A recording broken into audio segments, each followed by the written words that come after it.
ish kryediplomati tash kandidat për kryetar të PDK-s Enver Hoxhaj i ka bërë ftesë të hapur publike për Bedri Hamzën, kandidatin tjetër për kryetar të PDK-s që të përballen në debat televiziv qysh javën e ardhshme. Ta kemi një javë të një ballafaqimi publik e politik këtu në Klan, e ftoi zotin Hamza që të dalë në debat javën e ardhshme. Hajde të vendosim një standard të ri, ka deklaruar Hoxhaj. Ai ka fiksuar se gara për kryetar të PDK-s nuk guxon të trajtohet si proces i vogël, por duhet të trajtohet si ngjarje e madhe politike që ka rëndësi për të gjithë Kosovën, sepse sipas tij e tillë është. Zgjidhja e kryetarit të PDK-s nuk duhet të jetë ngjarje e vogël, duhet të jetë ngjarje e madhe.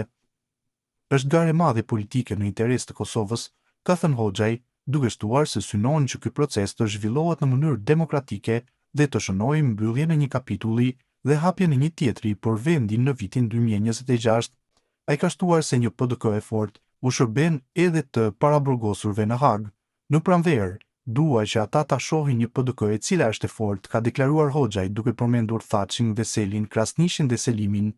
Ish kryediplomati Enver Hoxhaj të premte në Klan Kosova deklaroi se ai është i vendosur që të garojë për kryetar të PDK-s, duke shtuar se duhet të prezantohet edhe platforma për të ardhmen e kësaj partie.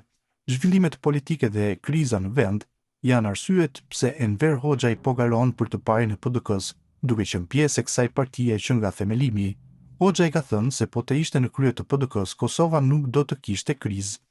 Po të kisha qenë në krye të PDK-s bashkë me opozitën, do të kishim pasur një Kosovë pa krizë, pa ngërç, tha ndër të tjera Hoxhaj në këtë intervistë të tij.